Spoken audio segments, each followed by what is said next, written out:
FIFA is no ordinary organization, and this is no ordinary story of corruption. For 20 years, the man who ran North American soccer wasn't running it from an office. He was running it from a private apartment on the 49th floor of Trump Tower, one of 2 apartments he kept there. The second one wasn't for guests, it was for his cats. By the time the FBI was done with him, this man would help take down the most powerful organization in world sport, wearing a wire hidden inside a keychain at the London Olympics, all while dying of the disease that was already destroying his body. His name was Chuck Blazer. And this is how the most corrupt man in the world brought down FIFA by betraying everyone in it. In 1990, Chuck Blazer was a 44-year-old marketing hustler from Queens who had never played professional soccer a day in his life. What he had was a gift for making other men feel important, and a total absence of shame about spending their money. That year, a Brazilian power broker named João Havelange handed Blazer the general secretary job at CONCACAF, the body governing soccer across North and Central America and the Caribbean. Havelange didn't pick Blazer because he understood the sport. He picked him because Blazer understood something more valuable, how FIFA actually worked. Not the rules on the field, the money moving quietly off it. Blazer turned CONCACAF from a broke regional office into a machine.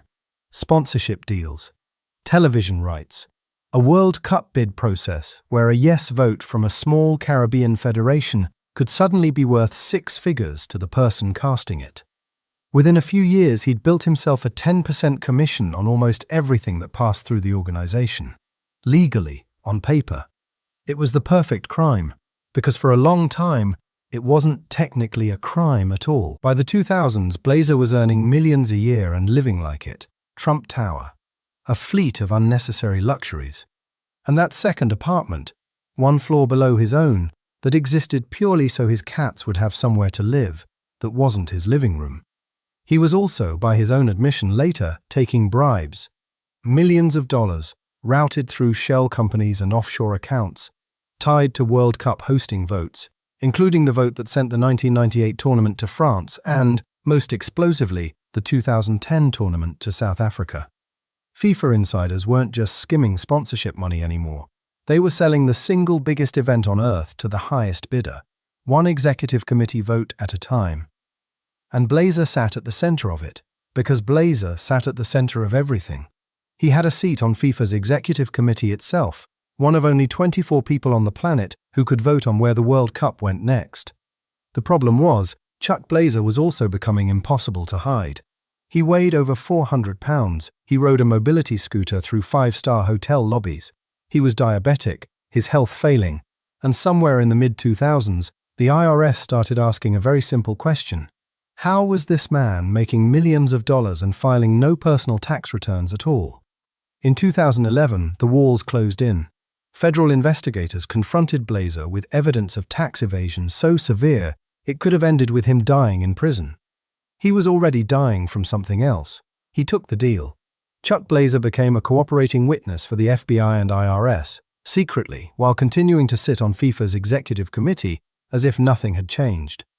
For the next several years, the most connected man in world soccer lived a double life, smiling for photos with FIFA President Sepp Blatter by day, recording his own colleagues by night. At the 2012 London Olympics, wearing a tiny microphone built into a keychain fob, Blazer walked into meetings with the same men he'd spent 2 decades doing business with, and got them talking. About bribes. About votes. About exactly how the World Cup got bought and sold. He wasn't just an informant. He was the informant. The single most valuable source federal investigators had ever had inside FIFA. He pled guilty in 2013 to 10 counts, including racketeering, wire fraud, and money laundering. Sealed, silent, while he kept working the room for the feds.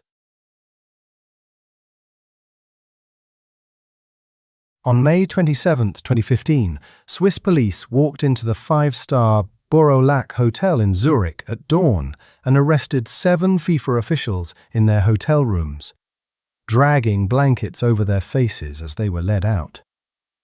The US Department of Justice unsealed a sprawling indictment, naming over a dozen FIFA executives on corruption charges spanning more than 2 decades and over $150 million in bribes. It was the single most devastating law enforcement strike ever launched against an international sports body. And it existed almost entirely because of the evidence one dying man in a mobility scooter had spent 4 years quietly gathering against his own friends. Chuck Blazer never saw the final reckoning. He died in July 2017. His cooperation kept largely secret until court documents were unsealed after his death revealed just how deep his betrayal had gone. Sepp Blatter resigned. Dozens of officials were banned, indicted, or convicted. FIFA, the organization that had operated for 100 years as an untouchable monarchy, was never the same again. Chuck Blazer didn't bring down FIFA because he was a good man exposing a bad system. He brought down FIFA because he was one of the worst men inside it, corrupt enough to help build the machine and cornered enough to help destroy it. He spent 20 years selling the world's game to the highest bidder. In the end, he sold out everyone who'd ever trusted him too.